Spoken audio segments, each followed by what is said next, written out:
Fa madiva ifarana sady ny fandarana amin'ity arivariva tia ny resaka tsipika nety be araka izany no anohizantsika ny fandarana ho tanterahany ny 7 ary 3 aogositra ho avy zao ao amin'ny kianja filalaovana tenisy ambadiky ny Tourzital ny Grand Open de pétanque izay karakarain'ny Max Sport izay tarihan'ny filohan'ny Max Randriatefy. Mpilalao tananja tsipika nety be avy amina ekipa Ronjato no andrasana amin'ny Grand Open de pétanque de Madagascar ho an'olo telo miaraka izay karakarain'ny Max Sport. Ho tanterahana ny 7 aogositra ka hatramin'ny 3 aogositra 2024 ity faninanana ity izay atao etsy amin'ny kianja filalaovana tenisy ambadiky ny Tourzital Ankorondrano izay an'ny Max Sport. Niveriko hoe mampiavaka azy tsy hoe miavaka loatra fa de hoe amin'ity sehatra ity da hoe ilalao amin'ny atao hoe terre battue sablé ny mpilalao kanety be amin'ity sehatra ity. Zay zany mety ampiavaka azy. De eo amin'ny organisation moa zany de samba mba hoe misy an'le hoe tena surface clôturée mihitsy zay iezahana kosa amin'ny tindray mitoraka ity mba hoe tony reny any andafy reny zany le compétition. Inona ny tena mampiavaka azy amin'ny pétanque hatramin'izay amin'ny toerana filalaovana azy zay hoe terre battue sablé zay?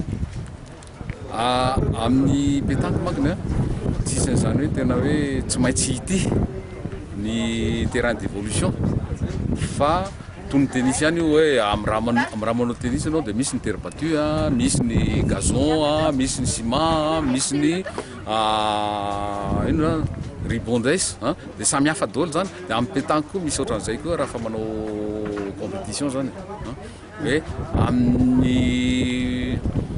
amin'ny ino moa zany teny azy ty le amin'ny terrain sasany terre battue sablé, terrain sasany misy an'le granulé reny de sinsisy. Inona nahatonga an'le safidy hoe pétanque? Tsara fantatra kosa aloha zany zao fa hatramin'izao raha mivoaka any andafy any ianao de vao miteny anao za malagasy de ozy milona pétanque zany mpanao pétanque zany nareo sady mimeny le manoraka boule. Tsara ho fantatra zany fa mampalahelo ihany raha toa ka hoe sport voalohantsika football zay tsy de hita loatra hoe misongadina eo amin'ny sehatra iraisam-pirenena fa ny pétanque zay azahoana ino am'zany azahoana performance tsaratsara kokoa tsy hita loatra. De fanampiana amin'ny pétanque zany fiezahana miaraka amin'ny pétanque hoe anandratra an'io pétanque io ho lasa sport national mihitsy ary raha ohatra ka Loka goavana no atolotry ny mpikarakara amin'izay mivoaka mpandresy mahazo ny larana voalohany amin'ity faninanana ity. 2,400,000 ariary no an'ny larana voalohany no omeny ny mpikarakara.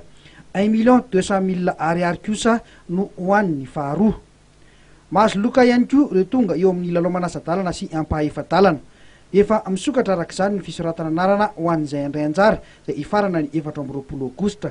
Araka ny fanazavana nomen'ny mpiarakara dia manaraka ny fitsipika iraisam-pirenena ho an'ny taranja tsipika nety be ity faninanana ity.